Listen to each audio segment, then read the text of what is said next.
Elon ball ने आधुनिक अधिनायक तंत्र के दो रूप बताए थे। पहला सर्वाधिकारी शासन टोटलिटेरियन और दूसरा स्वेच्छाचारी शासन यानी ऑटोक्रेटिक। सर्वाधिकारी शासन व्यवस्था की लक्षणों पर हमने चर्चा की थी पिछली क्लास में। इस क्लास में हम स्वेच्छाचारी शासन या ऑटोक्रेटिक शासन की कुछ लक्षणों के बारे में चर्चा करेंगे।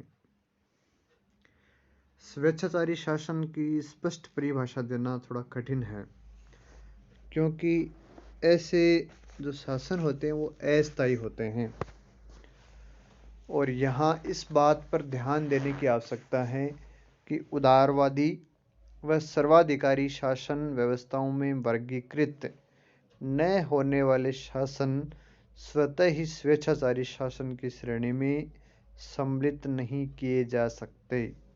आप समझ रहे हैं कि जो शासन व्यवस्थाएं उदारवादी शासन व्यवस्थाएं और सर्वाधिकारी शासन व्यवस्थाओं में शामिल नहीं होती हैं, उनको हम स्वेच्छाचारी शासन व्यवस्थाओं में शामिल नहीं कर सकते और न ही स्वेच्छाचारी शासन तीसरी दुनिया या विकासशील राज्यों का पर्याय होना चाहिए।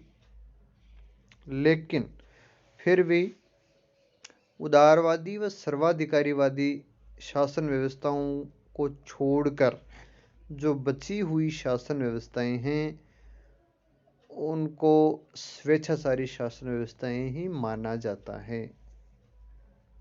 तो आइए हम देखते हैं स्वेच्छाचारी शासन व्यवस्थाओं के क्या क्या लक्षण पाए जाते हैं। पहला, एलन बॉल ने इनके निम्न लक्षण बताए हैं। पहला, मुख्य राजनीतिक प्रतियोगिता पर महत्वपूर्ण पाबंदियां, यानी राजनीतिक प्रतियोगिता नहीं होती है। न तो एक से अधिक राजनीतिक दल होते हैं ऐसी शासन व्यवस्था में और न ही चुनाव होते हैं, और चुनाव होते हैं तो भी एक ही राजनीतिक दल को चुनाव में भागीदारी करने की स्वतंत्रता प्राप्त होती है। दूसरा, साम्यवाद या फांसीवाद जैसी राजनीतिक विचारधारा का स्वेच्छाचारी शासन व्यवस्थाओं में अभाव होता है।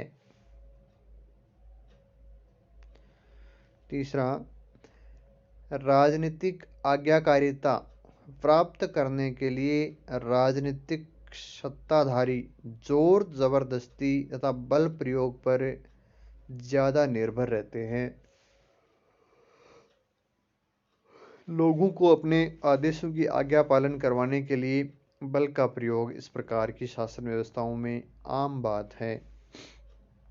नागरिक स्वतंत्रताओं की अनुमति नहीं होती है। नागरिक स्वतंत्रता पर कठोर प्रतिबंध लगाए जाते हैं और जनसंपर्क के माध्यमों तथा न्यायपालिका पर भी सरकार का सीधा नियंत्रण होता है। और इस प्रकार की शासन व्यवस्थाओं में अभिजन वर्ग ही भाग लेते हैं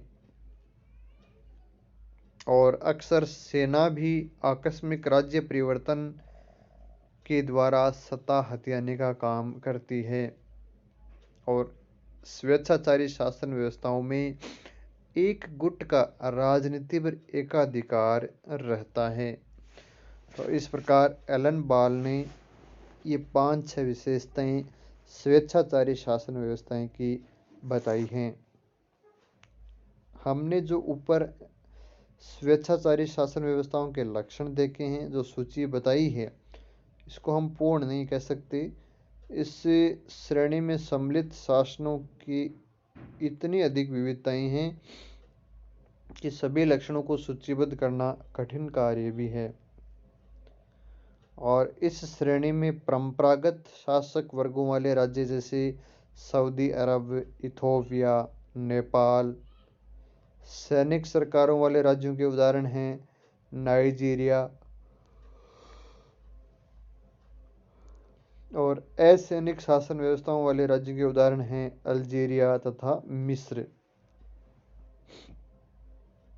सर्वाधिकारी व स्वेच्छाचारी शासन व्यवस्थाओं में बहुत अंतर हैं, और इस प्रकार हमने जो लक्षण देखे हैं इनसे भी इनके अंतर स्पष्ट होते हैं। तो इस प्रकार हम कह सकते हैं कि अधिनायक तंत्र का आधुनिक रूप इसके प्राचीन रूप से बहुत ज़्यादा भिन्न हो गया है।